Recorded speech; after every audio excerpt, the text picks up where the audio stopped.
here today to talk about marriage matters. My name is Jamie Hudson, and this is my husband, Dr. Tamaro Hudson.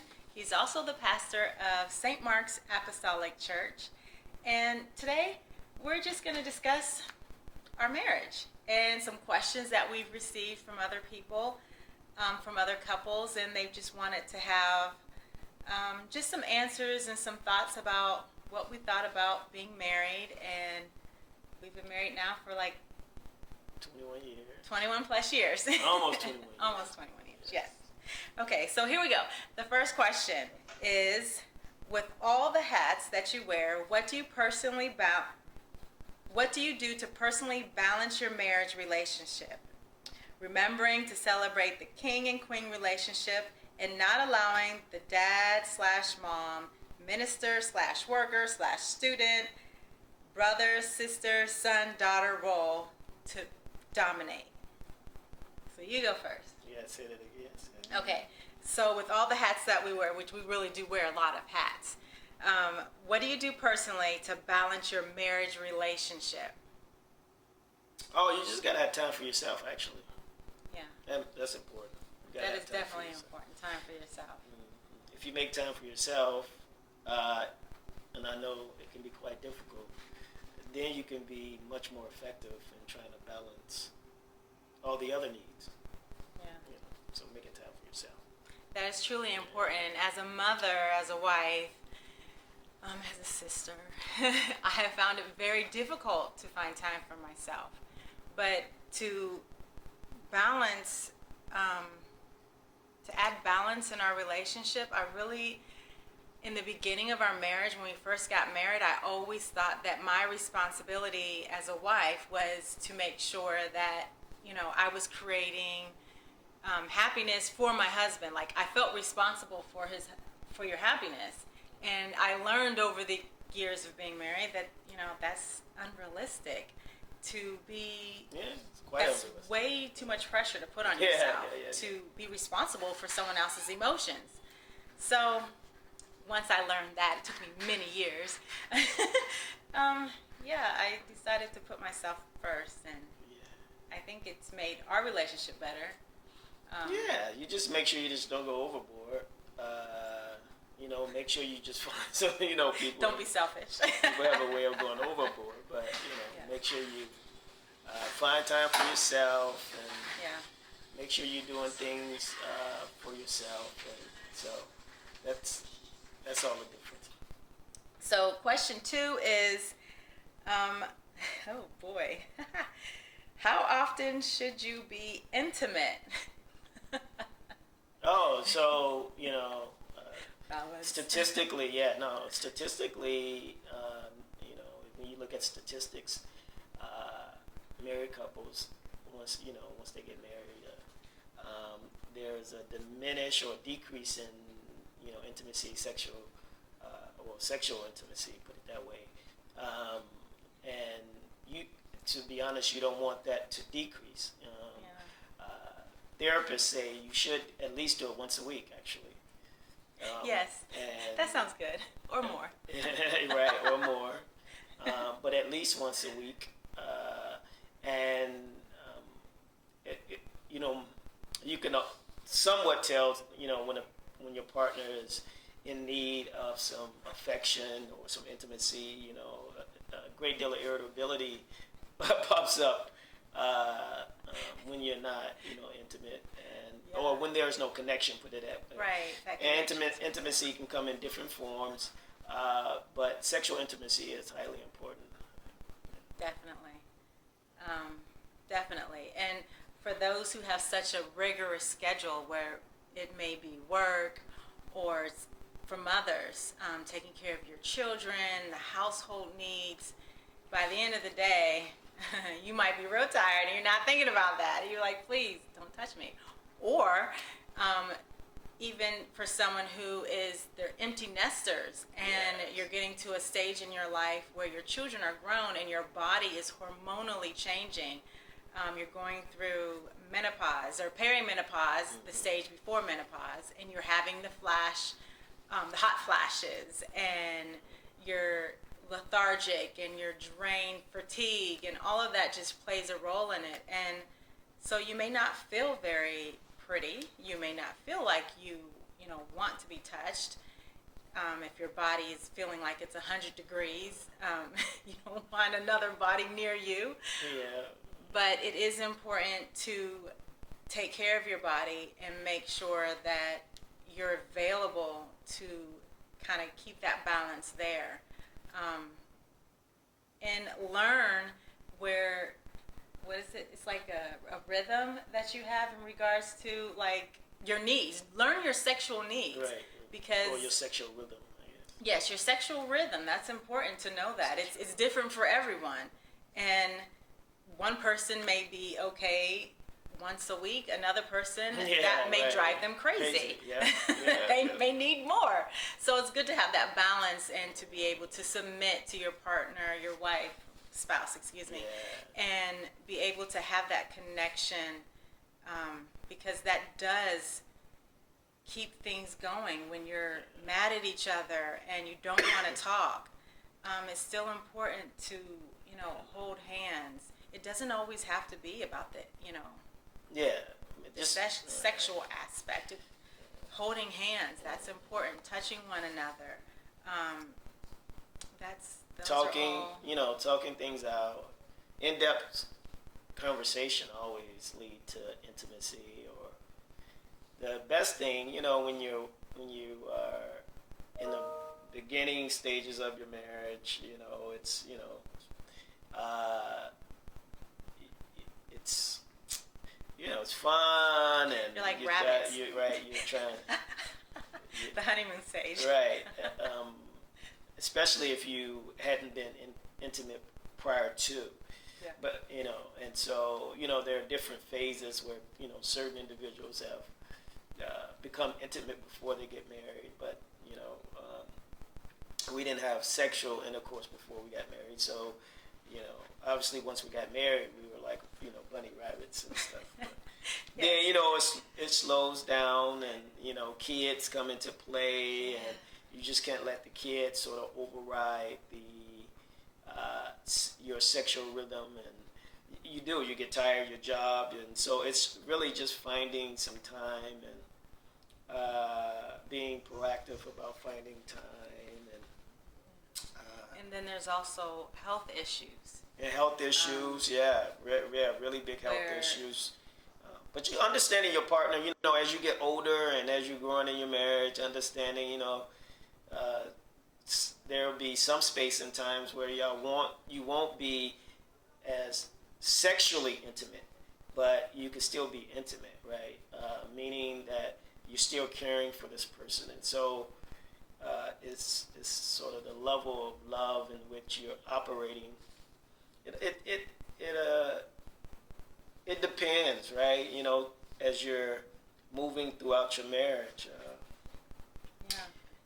Different phases of your marriage, and you know, you have to be quite understanding between two partners. You know, for your wife, if she enters a phase where there is health issues, you know, and you got to be quite, you know, you have to really be understanding, and Very you say it for better or for worse. Where, you know, or a male can get into a situation as well where he incurs a lot of health issues as well, and that can have a impact on his ability to maybe perform, or a decrease. Erectile dysfunction is Very real. Yeah, And it affects so everything. So, men. It doesn't matter what religion background you are, what Yeah. race, culture, it affects men. Yeah, it does. And so, you know, it can, you know, you can be in different phases of your life where your sex drive decrease, or, you know, your wife's body changes, and you know, does. you may, you know, those are difficult conversations where you may not find her as attractive Oh. back then. You know, that all depends. The attraction level you know, does change over time. it change over time. But, you know, if you're really, You have to be committed. well, it's, and, you know, you can't really look at the physical person. And, you know, hopefully you married. Yes, you're attracted to her, but hopefully you're attracted to the person, sort of the internal framework of the person and not so much Yes, the the exterior. mind. Because the exterior, it will deteriorate over time. Hey, now, It will. speak for It yourself. will. But, It will. okay, speak It for will. yourself. So one of the things that we implemented when we first got married was the kiss before we leave. And it's so funny because we've been married for almost Oh, 21 I'm sorry. years. And I saw this emoji when I was scrolling through some pictures of emojis of this little dog running down the street, and his face was all distressed, and he was talking, the emoji said, "I forgot to kiss you before I left." And it was so funny because that's sometimes how I feel. We've done it so much. Like if he leaves the house without me kissing him goodbye, I'm like, oh my gosh, I can't believe that happened, But that's just our connection, our thing. I love the fact that we started doing that, and we continue to do it. When he comes in the house, or one of us comes in the house, the first thing we do is, we lock those lips, and it's. We did something one time. I think someone told us, you should try to kiss for Every 30 seconds. Something like And I was that. like, gosh, that's a long time. But it really does add a sense of closeness. So that was something also, a little nugget there. A little Try kissing for exercise. 30 seconds. Some exercise, you may not have time. You're rushing in the morning. Well, now we have plenty of Kids. time. We have plenty of time now. Now Yeah, you do, yeah. because of COVID-19, we have, plenty of time. So, yeah. Okay, so the next question is, how often should you date? Yeah. Well, it just, you have to set a schedule, and sometimes, we put plans in place to go somewhere, but she may be tired, and but try to be as proactive as possible about doing it. And then sometimes you may want to be spontaneous and doing some things that's always fun. And to be honest, we try to set a schedule. But do we hone to it all the time? No, not necessarily. We do not.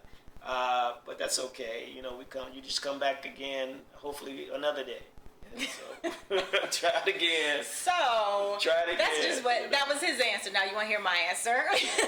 Come My back. answer is, I had to implement in our marriage a monthly date, at least twice a month, because I found we got caught up in our daily life. We got caught up in the kids' schedule. We got caught up in his work schedule. And yes, I was tired, and I didn't feel like getting dressed up, and I didn't feel like doing this, and yes, I wanted to spend time, and we wanted to have the date, but when you are running after kids all day and wiping mouths, and you just don't feel all like you want to get pretty and go out on a date. And so I actually saw that it was affecting our marriage. It was affecting the closeness of our marriage. So I tried to implement, okay, we're going to go out twice a month. And we have fallen off the wagon. We definitely have fallen off the wagon.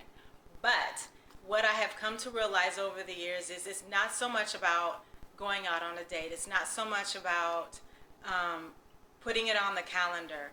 It's more so about spending time together and having those moments. If it's we're having a cup of coffee together for 5 minutes in the morning, okay, we have actually gone to the gas station. I've grabbed his hand and said, hey, this is our date. We stopped at Starbucks and got a drink and sat in the parking lot and had a Starbucks drink together, and that was our moment. That was our quote-unquote date. But you have to kind of get it in where you can get it in, especially when you have busy families. So we are being a little bit more proactive. I think we're getting a little bit better now that the kids are older with actually going out on a date and making it like a real date. But when you don't have time for that, or you're too tired for that, grab those moments and turn them into your little date. I think those are just as special. Yeah, They're just special. special. Okay, moving on. Next question. She's right.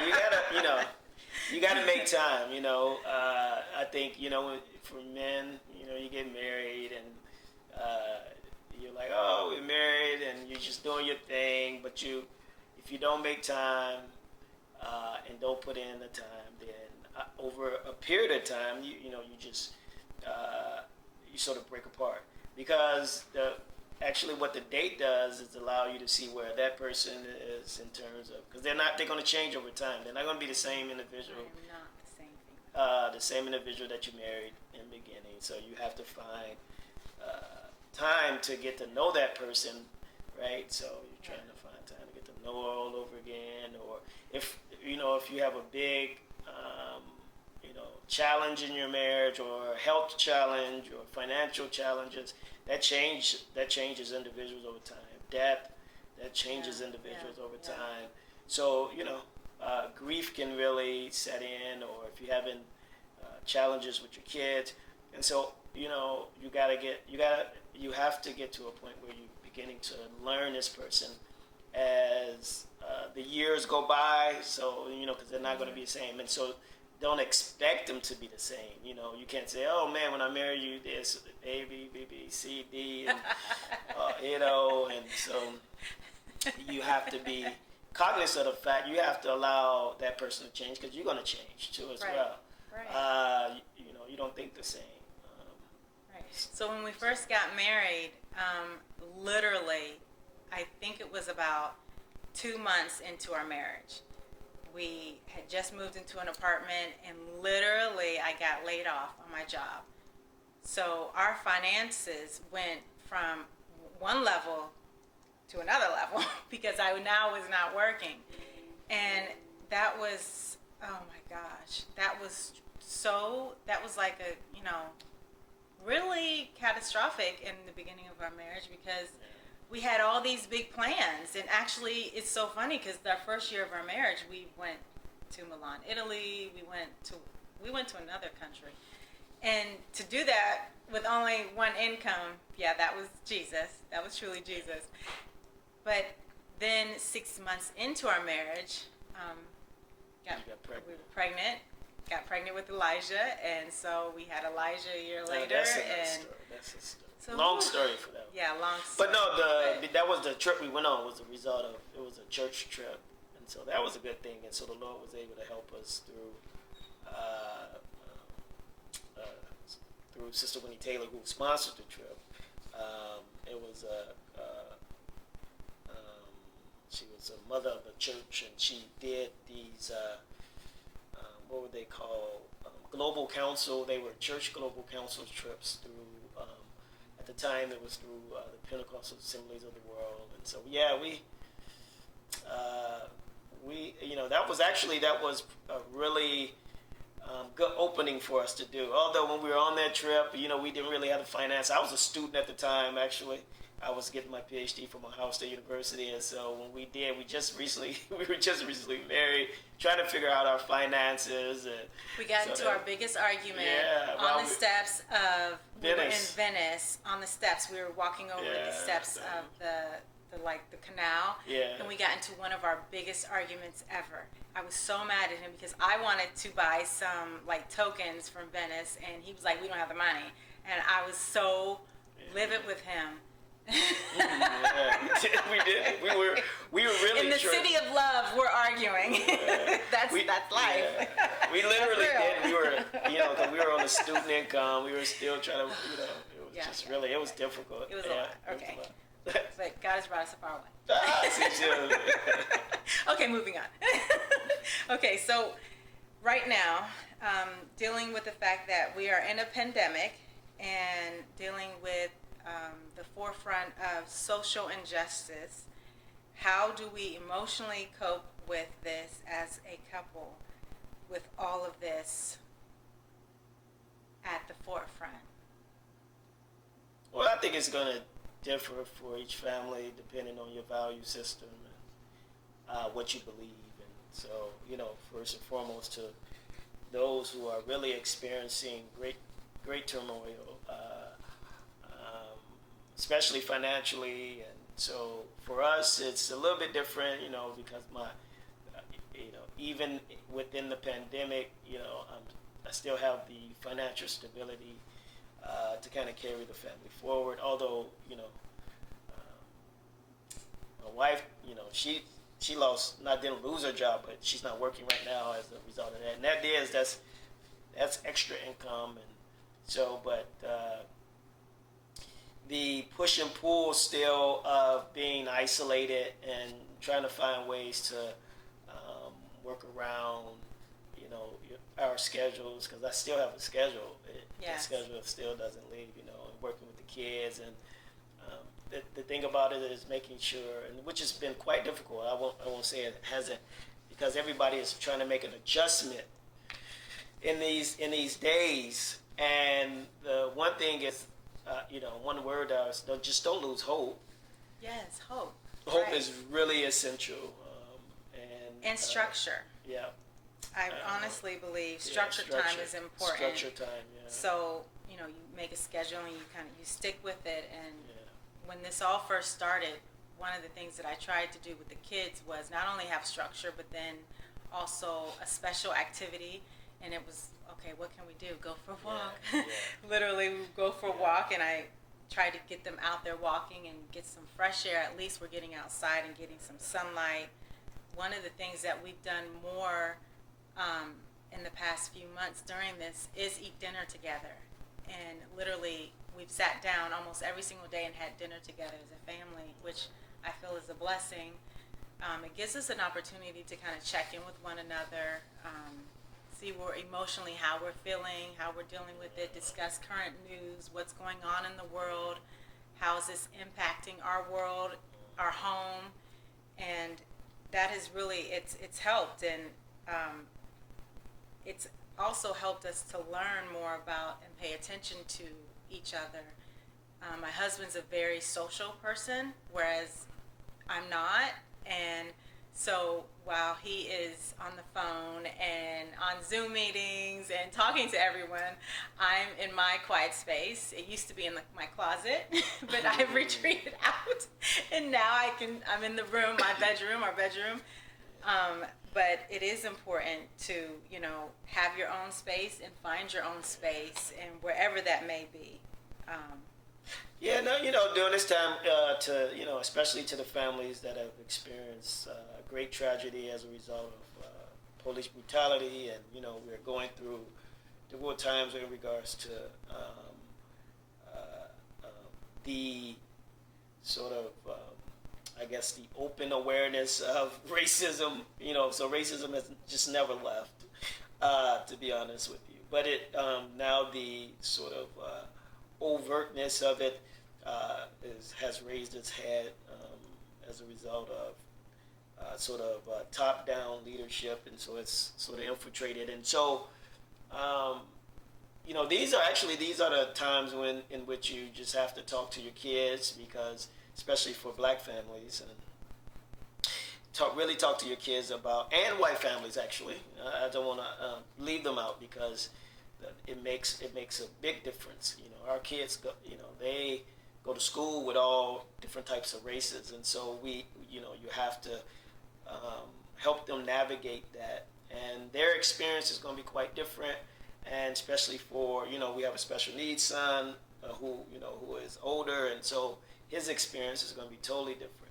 And so during these, he's not really, I wouldn't say total unaware of what's going on. There's some semblance that he understands, we're in the house, but for him, he has the ability to adapt and sort of move forward. But for the other two kids that have a little bit more awareness, it can wear on your kids, which can wear on you.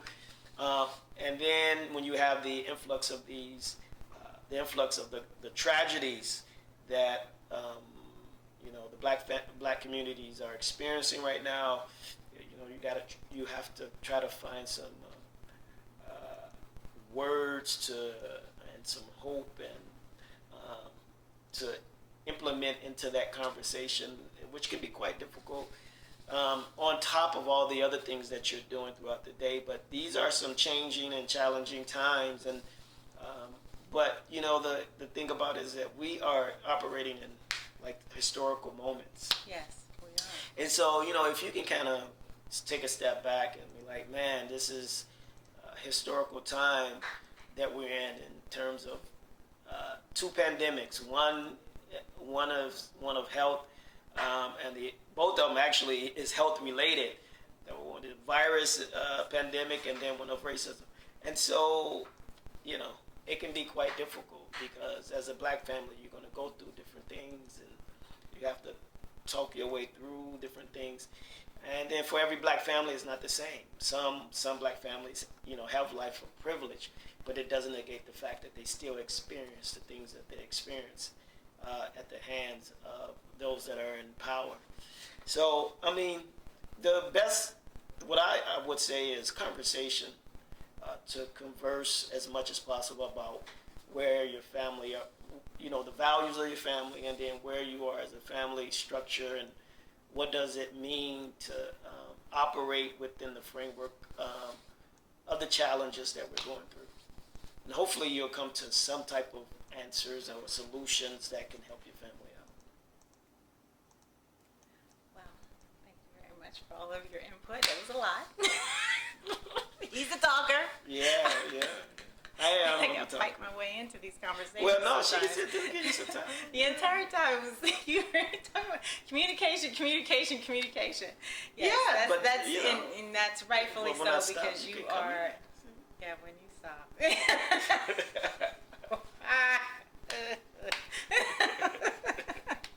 Okay.